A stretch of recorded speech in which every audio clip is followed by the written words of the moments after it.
Welcome back, troglodytes, to the Trogly's Guitar Show. Today we have a highly controversial model, the Les Paul New Century. Yes, these things have a mirrored top to them, and these aren't necessarily well-liked guitars because, well, to put it quite frankly, this is an OCD person's worst nightmare guitar because you get scratches on this mirror pickguard, you get fingerprint smudges. It's impossible to keep this thing clean. But mirror, mirror on the wall, who is the best guitar reviewer of them all? Hello. Oh, I always knew the day would come I would review one of these. And it's a good thing I already made a face reveal and whatnot, or else it probably would have been with this guitar. So the New Century lineup, these were kind of targeted towards glam rockers. Gibson's slogan was essentially just blind your audience. And these are quite interesting guitars because it wasn't just a New Century Les Paul. It was the Les Paul, the SG, the Flying V, as well as the Explorer. So these are kind of collector's items in this day and age. But let's talk about some pros to this. You could hang it up in your bathroom. If you're like Van Halen and you get the inspiration, pick up your mirror and start playing it. You were in there with your guitar? Well, you never know when inspiration might strike. Or if you need to adjust your hair at the show, yep, that's pretty good. Need to shoot some light beams? Save your audience from aliens? Yes, this guitar can do that. It's mainly just for fun, guys.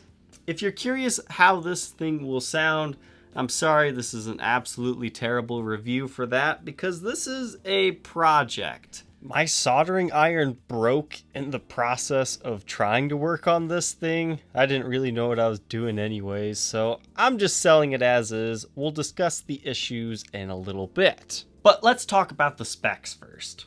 So you have this mirrored pickguard, but you have a mahogany body on every example, as well as a mahogany neck with a really cool ebony fretboard. This was about 5 or 6 years before ebony stopped getting put on a bunch of stuff. But besides the really cool mirrored top, what else is special about these? It's really hard to see this from photos, but the dot inlays are also mirrors. And if you look at them at an angle, you can see the circle on the inside. So I thought that was a really cool touch. Besides the inlays also being mirrors, your truss rod cover is a mirror. And that's just something that photos never can do justice and why it's great to document it with video. Because even with the top, this is what these things look like in stock photos. They kind of look strangely colored. But in person, they can just be dark like this, which makes them look kind of interesting. Gibson has also done a few series for like NASCAR and other companies where they just bolt on a graphic on a large pickguard like this. Now I think it would have been awesome if the Gibson logo also would have been mirrored, but unfortunately not. But that's pretty much what's special about this run of instruments. You're probably wondering if this thing's pretty heavy. It is. It's about 10 pounds, but it feels a lot heavier than that because it's all in the body. So now the big question, what's underneath the mirror? This is what is on the other side of that mirror. It's essentially like a Les Paul, except for you take off that maple top and then you can see like all the routings inside of it. You can see Gibson did nothing to sand this to make it perfectly smooth. It's very rough looking, but at the same time, this has a really cool vibe to it. I almost think just a clear pickguard over this, like put some spooky orange pickups in here or something, it would make a really cool Halloween guitar. So the mirrored pickguard actually rests inside of the body. You can see you've got about 1/8 of an inch impression into the top of this guitar. Something else interesting to note is you can see the studs sticking out here for the tailpiece, but not necessarily for these bridge posts. But I've always been curious about what's under there, and I bet you guys have as well, but now you know. But let's see the other side of the pickguard. The front side one more time. And now the back.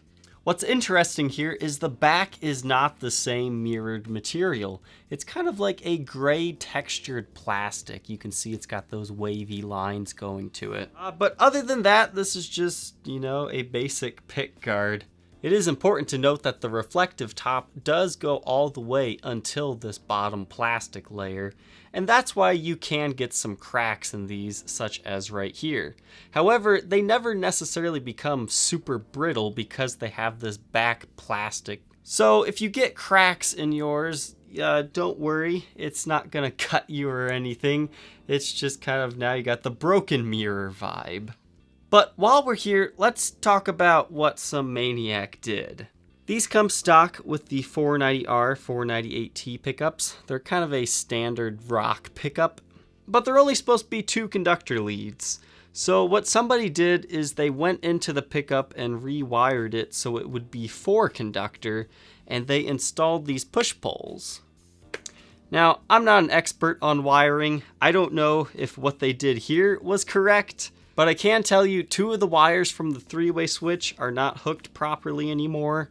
The ground wire inside the guitar as well as the output jack are also disconnected at this time. Now, when I had first gotten this guitar, it didn't work, but if you touched just the knob, not the pickups, not the 3-way switch, not the bridge or tailpiece, just the knobs, the sound would magically come through. And if you didn't do that, it was just a really loud grounding hum. So it was kind of interesting. I wish I would have left it that way to show you guys, but it was like a kill switch just by doing this. Because then I could have at least gave some sort of playing demo with this one. Now, the modification of this pickup, it looks fairly professional.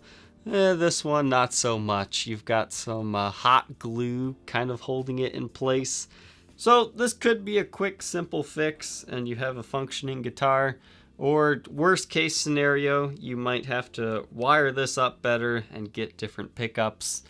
But I do know the pickups make noise, but I don't know if the grounding issue is coming from them or not. It's possible that this guitar was dropped and the fretboard is slightly lifting, but I don't see any areas where it's actually like off of the board at all. It's not going to cause you any issues like that. You just kind of have the remnants of the cracked paint here. Other than that, you have some scratches and wear along the top edges of the instrument as well as along the edges. This thing was absolutely filthy when I got it. It's in a little bit better of shape now. I cleaned and oiled the frets and fretboard. You do have a little bit of fret wear, but nothing too bad. Again, beautiful ebony fretboard. With the mirror pickguard, you have 2 cracks right here. You've got lots of scratches on the pickguard itself. You might be able to use like a glass cleaner to help clean some of those off. But get this thing wired up and it definitely will be a interesting show guitar. Serial number 028960350. So that makes it a 2006 model. Again, you've got some edge wear along the top. No breaks, cracks, or repairs to the headstock. The only thing that could be considered structural is, again, the fretboard. It's lifting a little bit. I would classify the neck as a 60s neck profile. It's very rounded though, so nice and comfortable. The back does have buckle rash here, as you can see, and you do have a slight comfort carve right there. Take a quick look around the edges. There is no maple top to this instrument. It's purely mahogany. You also have what appears to be Schaller strap locks. The front one looks a little bit different. I think it's still a Schaller. I'm not 100% sure. Obviously, our mirror will not blacklight, but you can see the edges do. Doesn't look like we have anything going on here. Basically, the only thing you have to see under blacklight is maybe the edges of the fretboard, but just average wear and tear. Back of the neck is looking good. You can see it glows a little bit more because, sweat has absorbed into it.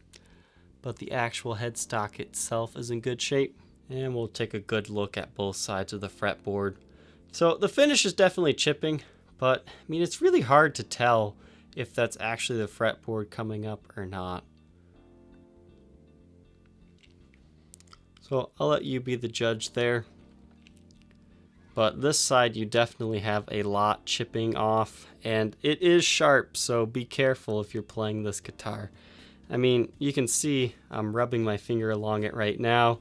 I think I kind of chipped off that one loose bit for you, but I definitely want you to be careful with this. Face of the headstock is also looking good.